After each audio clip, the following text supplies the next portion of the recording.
இது நாள் வரைக்கும் எந்த குறையும் இல்லாம எல்லாரும் என்ன நல்லா பாத்துக்கிட்டாங்கப்பா. இவங்க எல்லாரையும் விட்டுட்டு நான் உங்க கூட வந்தேன்னா இவங்க என்ன சரியா பாத்துக்காத மாதிரி மத்தவங்க நினைச்சுப்பாங்கப்பா.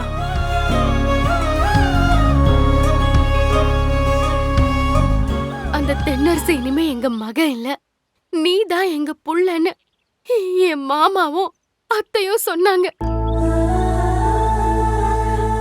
அப்படி அவங்க என்ன பார்த்து சொல்லி இருக்கும் போது அவங்களெல்லாம் நான் விட்டுட்டு வந்தா அது சரியா இருக்குமாப்பா?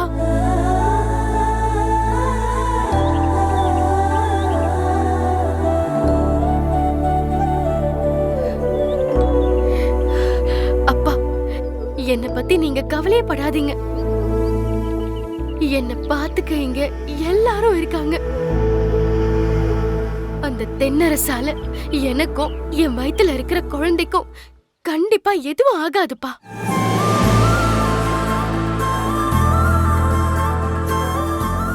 நான் நல்லபடியா என் புள்ளைய பெத்தெடுத்து உங்க கையில நான் கொடுப்பேன்ப்பா. எந்த மகளும் அப்பா வந்து கூப்பிட்டா அடுத்த செகண்டே அப்பா கூட கிளம்பி போயிடுவா. ஆனா என் மக இந்த குடும்பத்துலதான் வாழணும்னு ஆசைப்படுறான்.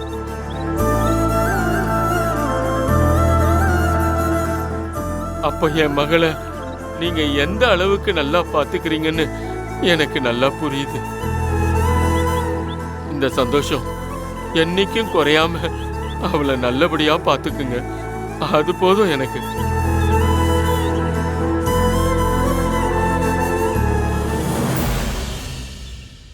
என் பிள்ளையே என் கூட வர இஷ்டப்படாத போது அவளை வற்புறுத்தி கூட்டிட்டு போய் நான் கஷ்டப்படுத்த விரும்பல. நீங்க எல்லாரும் என் பிள்ளைய நல்லபடியா பாத்துக்குங்க. மா, பத்திரமா இருமா.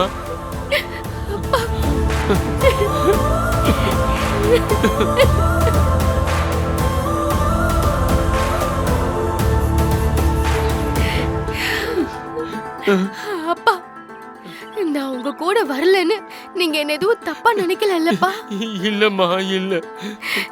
வரும்போது மனம் பாரத்தோட தான் வந்தேன். உன்னை பார்த்ததுக்கு அப்புறம் என் மனசுல இருந்த பாரம்லாம் இறங்கிடுச்சுமா. உனக்கு யாருமே இல்லைன்னா தானம்மா நான் பயப்படணும். உனக்கு தான் இத்தனை பேர் இருக்காங்களம்மா.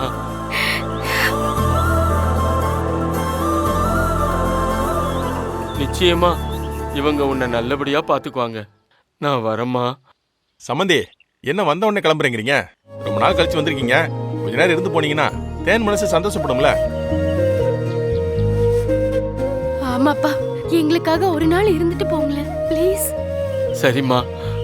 சோதி மாமா, சம்மந்திக்கு மத்தியானம் விருந்து ரெடி பண்ணு. சரிங்க மாமா.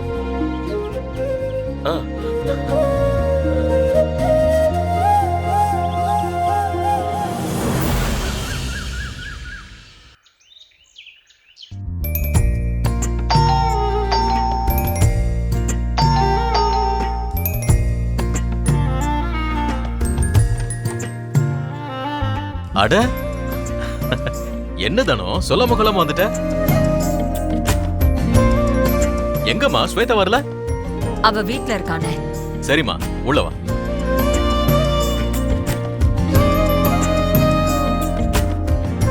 உட்காருமா.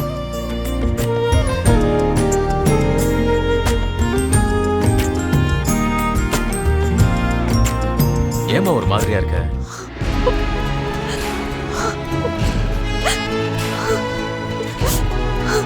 ஏமா அழுற?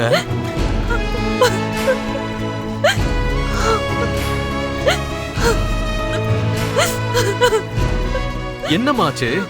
என்ன பிரச்சனைன்னு சொல்லுமா. அப்பா இல்லாத பொண்ணுன்னு ஸ்வேதாக்கு ரொம்ப செல்லம் கொடுத்து வளர்த்துட்டேன்னு.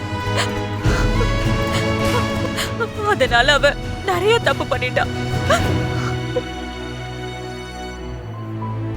என்னம்மா, அவ சின்ன குழந்தை, அப்படி என்ன தப்பு பண்ணிருக்க போறா? சின்ன குழந்தை நினைச்சு விட்டு தானே தப்பா போச்சு. என்னம்மா பண்ணா? கொஞ்சம் புரியுற மாதிரி சொல்லுமா. அவ காலேஜ்ல படிக்கிறப்போ யாரோ ஒரு பையனை விரும்பி இருக்கா.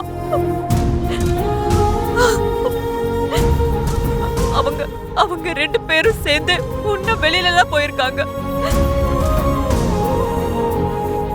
வெளியில போன இடத்துல அவங்க 2 பேரும் ஒன்னா ஸ்டே பண்ணிருக்காங்கன்னு. அப்போ ஸ்வேதா குடிச்ச ஜூஸ்ல மயக்க மருந்த கலந்து கொடுத்திருக்கானே. அவன் மயங்கினதும் அவன் ஸ்வேதா கிட்ட தப்பா நடந்திருக்கான். அத வீடியோ வேற எடுத்து என்கிட்ட 50 லட்சம் பணம் கேட்டு மிரட்டினான். என்னம்மா சொல்ற? ஆமாண்ணே, பொண்ணு விஷயமாச்சு, வெளியில தெரிஞ்ச அசிங்கமா பேசுவாங்கன்னு சொல்லி நானும் போலீஸ்க்கு போகாம அவன் கேட்டு 50 லட்சத்தையும் கொடுத்துட்டேனே.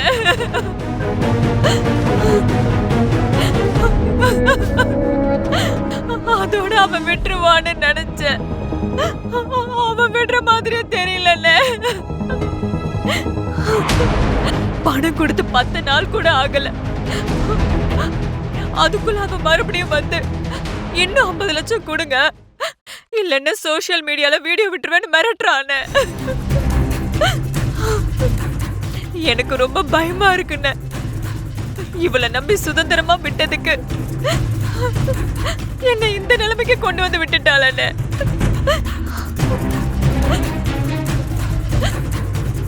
தனோ, ஸ்வேதா சின்ன புள்ள.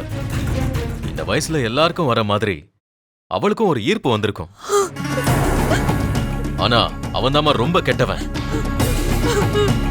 ஸ்வேதாவோட வீக்னஸ புரிஞ்சு ஜூஸ்ல மயக்க மருந்து கலந்து அவகிட்ட தப்பா நடந்திருக்காமா. முதல்ல அவன் பணம் கேட்டதும் நீ சுதாரிச்சிருக்கணும். நீ பணம் கொடுத்திருக்க கூடாது, போலீஸ்க்கு போயிருக்கணுமா. இல்லன்னு போலீஸ்க்கு போனா வீடியோவை சோசியல் மீடியால விட்டுருவேன்னு மிரட்டுறானே.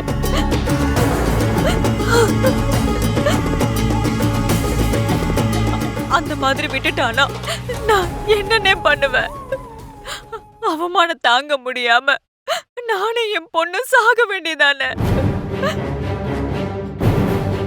அண்ணே, போலீஸ் கிட்ட போகாம அவகிட்ட இருக்கிற அந்த வீடியோ எல்லாம் வாங்கணும்னு. அவகிட்ட இருந்து என் பொண்ணை எப்படியாவது காப்பாத்துன. எனக்கு பொண்ணை விட்டா வேற யாருமே இல்லைன்னு. நீதானே என் பொண்ணு வாழ்க்கைய காப்பாத்தி கொடுக்கணும்னு.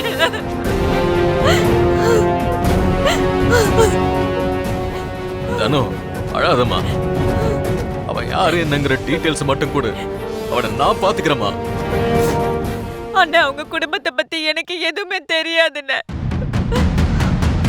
அவன் பேரு பிரேம்னு. அவன் போன் நம்பர் என்கிட்ட இருக்கு, நான் அதை உனக்கு அனுப்பி வைக்கிறேன்னு. இவ்வளோ பெரிய அமௌண்ட்டை உன்னை மிரட்டி கேட்கறான்னா அவன் தனியாளா இருக்க மாட்டாமா.